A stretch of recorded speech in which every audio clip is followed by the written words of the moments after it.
Reentry எப்போ கொடுப்பீங்க தலைவா? வைல்ட் கார்டில் கூப்பிட்டா போவீங்களா? ஐயோ சார், ஏண்டோ வெளியில வந்தோன்னு நான் டார்கெட் வைக்காம போயிட்டேன்.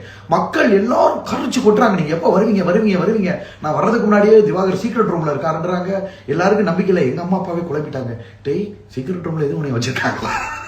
சத்தியமா சார், அம்மா அப்பா இன்னசென்சியா கேள்வி கேட்கிறாங்க. என்னால ஒன்றும் அப்போ நான் வெளியில வந்ததுல யாருக்குமே விருப்பம் இல்லை சார். இப்போ என்னென்ன மக்கள் பிக் பாஸ்ல பேசிட்டு இருக்காங்க, நான் சோ பார்க்கல வெளியில வந்ததும். ஓகேங்களா, எல்லாரும் பார்த்து நீங்க இல்லாம வீடு உள்ள மக்களே பேசிக்கிறாங்களா? வாட்டர்மெலன் ஸ்டார் இல்லாம ஃபன்னே இல்லை. எப்படா நான் உள்ள போவேன் சார். மக்கள் நம்பிக்கையை ஒட்டச்சிருக்கேன் சார்.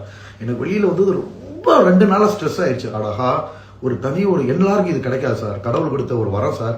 மக்கள் என்னை உள்ள இருக்கணும்னு நினைச்சிருக்காங்க. கோடிக்கணக்கான மக்கள் அப்ப வைல்ட் கார்டு இன்று எப்போ கூப்பிட்டாலும் நான் ரெடியா இருக்கேன். ஆனா கண்டிப்பா அது எதிர்பார்த்த ட்விஸ்ட் நடக்கும்ன்றத எதிர்பார்க்கறாங்க சார். இப்போ நீங்க வைல்ட் கார்டுக்குள்ள போனீங்கன்னா உங்க கேம் எப்படி இருக்கும்? அப்படியே தான் விளையாடுவீங்களா, இல்ல உங்க கேமோட மாற்றம் இருக்குமா? நிதானம் இருக்கும் சார், நிதானம் இருக்கும். கோவப்பட மாட்டேன்.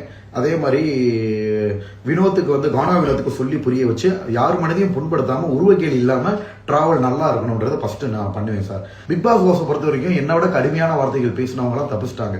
நான் சின்ன வார்த்தை விட்டாலும் அதிகமா என்னை மக்கள் வாட்ச் பண்றாங்க. விமர்சனங்களுக்கு உள்ளாகக்கூடிய ஆள் சார் நான். ஏன்னா குறுகிய காலத்துல ரொம்ப ஓவர் பப்ளிசிட்டியில இருக்கேன். ஸோ அதை நான் தவிர்க்கணும்னு நினைக்கிறேன். நான் வடக்கம்.